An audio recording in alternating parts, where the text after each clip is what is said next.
Alrighty, I'm going to do a quick little walk around video here on my 1984 Jeep CJ7. This is a fresh restoration. I just finished it.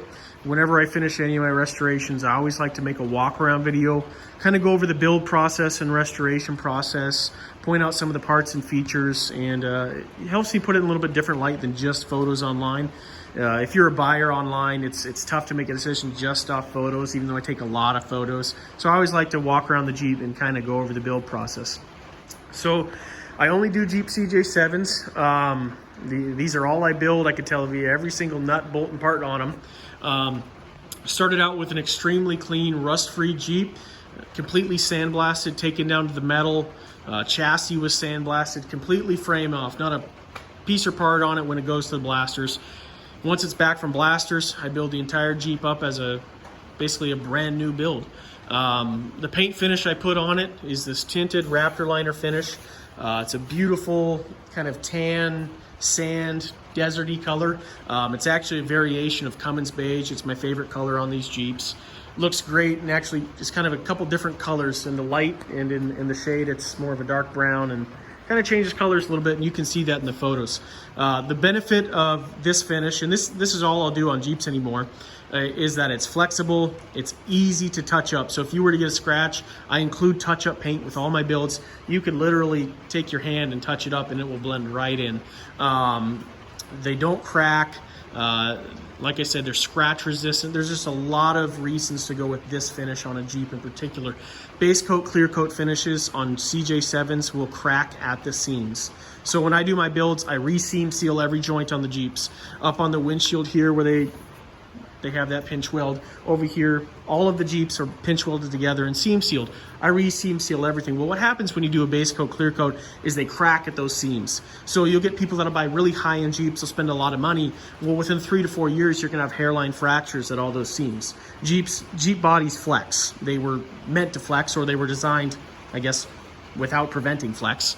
And that's just what's gonna happen. So these finishes will hold up over time. It'll look good in 10 years, the same as it does today, and that's all I put on Jeeps anymore.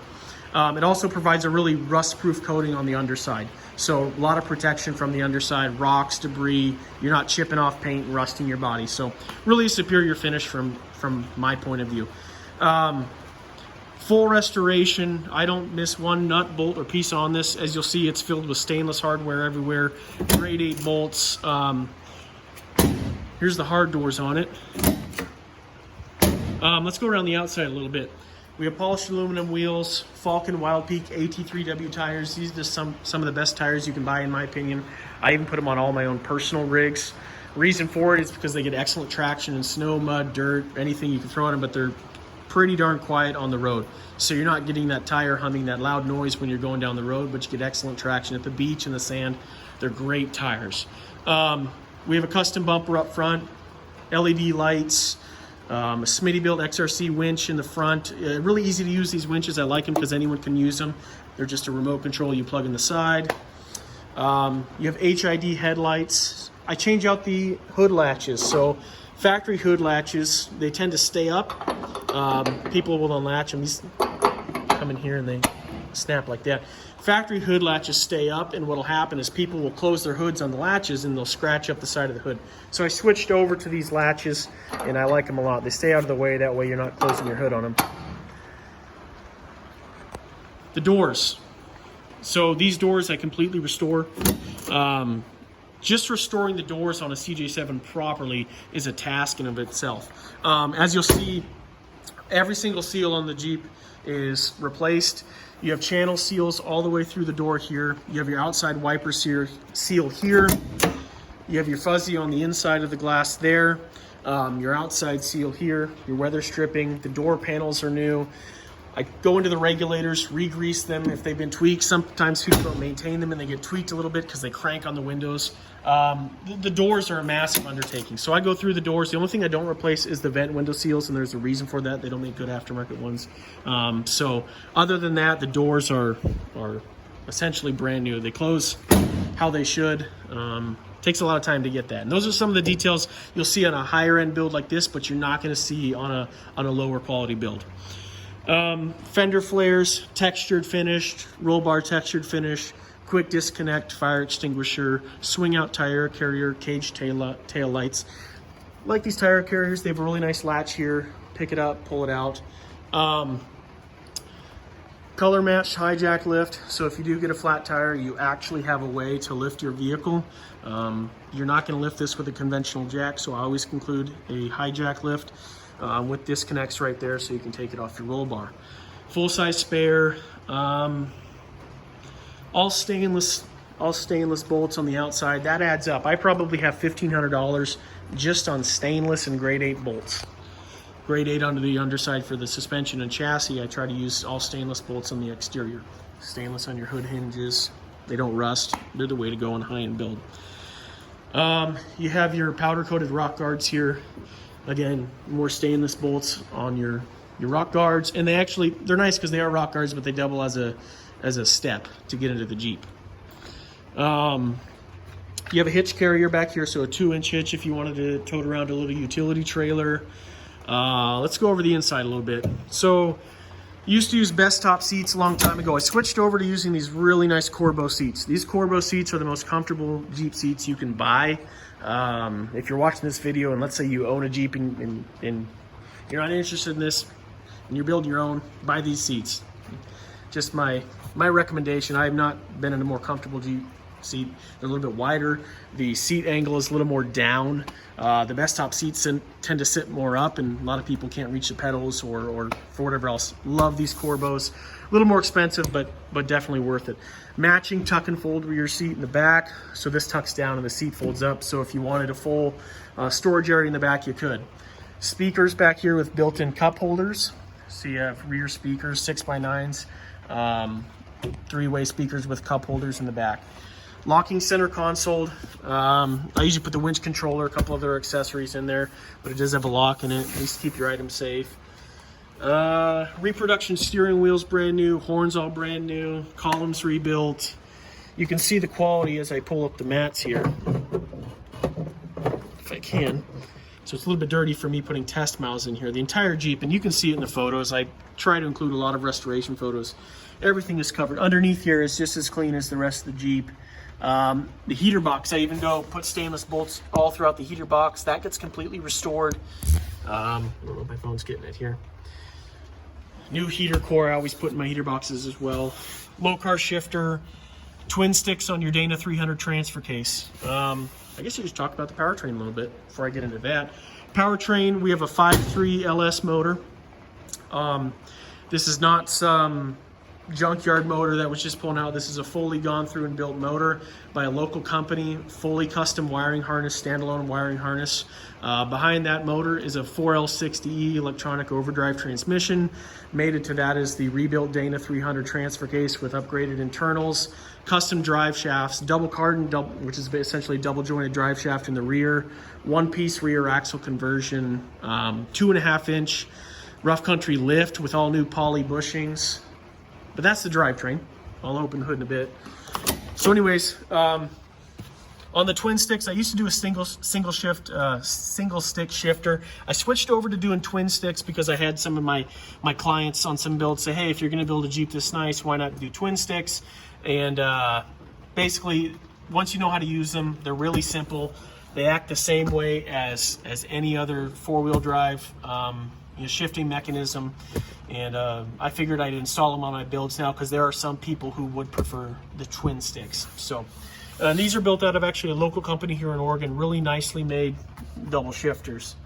This is a low car push button automatic shifter, extended reach so you don't have to bend down and shift. All your heater knobs and controls are all brand new. All your heater cables are brand new. Let me see if I can get up here and go over it.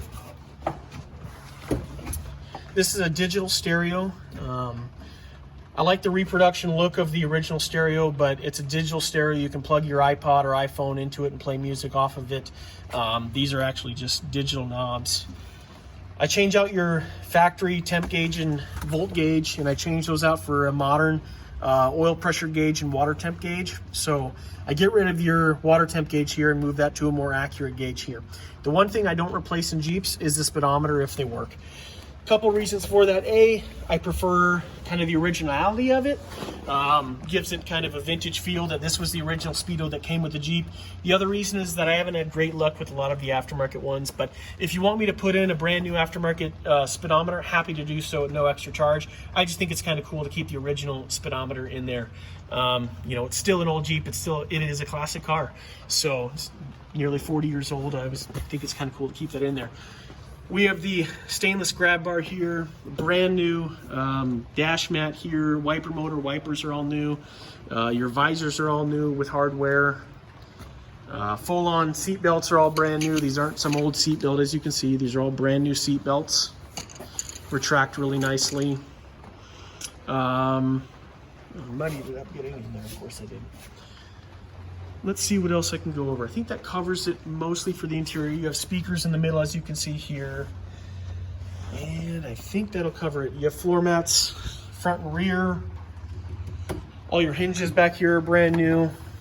Everything gets replaced. All your body plugs are new. I don't keep any old parts, essentially, just because once you make the decision to do a full frame off build, you're committing to replacing every single piece. And that's what I end up doing. Let me pop the hood. We'll go over the engine a little bit. Just a sec.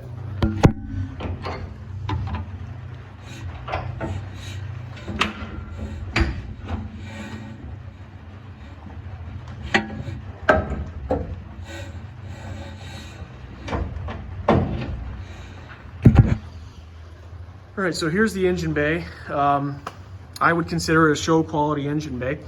All of my wiring is completely gone through. I utilize the factory wiring harness and I strip it down so that there's no add-ons on the wiring harness. Completely get it back to original factory condition. You'll see that all of the wiring is loomed and routed how it should be if, you know, in a show quality vehicle. A lot of people, they'll start to take wires and put them everywhere, and it's just not the way to do it. Standalone computer, as you'll see right here. This is the computer for the engine. Power brakes, we have power steering, aluminum radiator, electric fan, aluminum reservoir, custom intake. Yeah, extremely clean. I get a lot of compliments on my engine bays. I use Corvette style manifolds, exhaust manifolds. They keep it really close to the engine. You know, a lot of people will run those fender well exhaust out the side, and I'll tell you, they're kind of, they look okay sometimes, but what'll happen is you'll be sitting in traffic and then you'll get exhaust coming up into your cab there, and you get a lot of noise. I really don't like the fender well headers. So with these manifolds, lets me keep the exhaust on the inside of the frame rail, and I should have pointed that out. We go to the dual exhaust in the back here on each corner. See here. Oh, on the interior, before I forget, all your lights work, of course. Everything works just like it should, all your backlighting. But I have this here. Turn your key on. Actually, hear the foot pump. So this is a kind of a switch panel I like to put in. And the only one I have hooked up is this front one. Now, this front one, when we push it, it's a really nice, I like those switches. That'll turn on your bumper LEDs down here. And what I do is I leave 3 more slots open. People like to add accessories to their Jeep, so, and I'm happy to, if you want anything out of this Jeep, just let me know. I built the whole thing, so a little accessory here or there isn't going to bother me one bit. So if you want, let's say, an LED light in the front, one of those windshield LEDs, bunch of different options for these things. If you see anything on here you'd like to add, just let me know. Happy to work that in. So I leave switches open. So as you wanted to, let's say in a few years you want to add something, now you don't have to have a bunch of switches all over your dash. You've got open slots available for that. I also add this little cell phone charger over here. This is a volt readout, and basically it has a phone charger, and it gives you a volt readout on it and a couple USB hookups. So, and there's the digital stereo you can see. So that should do that. Let me go. Love the way those doors close. Full hard top, so the hard top will come with it. It's a little bit dirty. I've been test driving it and still driving it. Full hard top, soft doors. It'll come with a bikini top. You get the hard doors. So a lot of different options you're going to be able to run on it. On the underside here, all poly bushings throughout. Everything's been replaced. full dual exhaust. Everything's brand new. All the shocks are brand new. And, you know, it's hard for me to take a video from under here, but with the pictures, you kind of get the idea. So well, let me give it a quick little start. Kind of hear the rumble in it.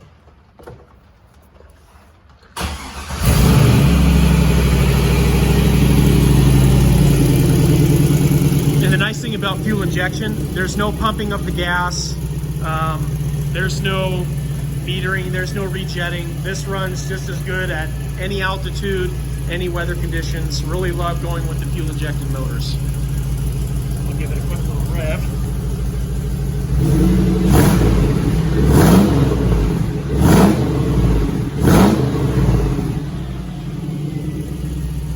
So, super smooth.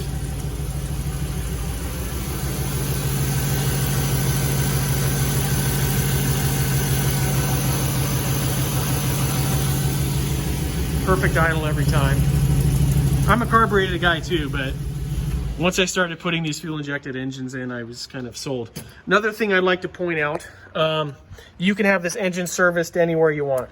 So when you turn on the light, which you'll see down here, I try to put these exactly where a modern car would be. This is your OBD2 port.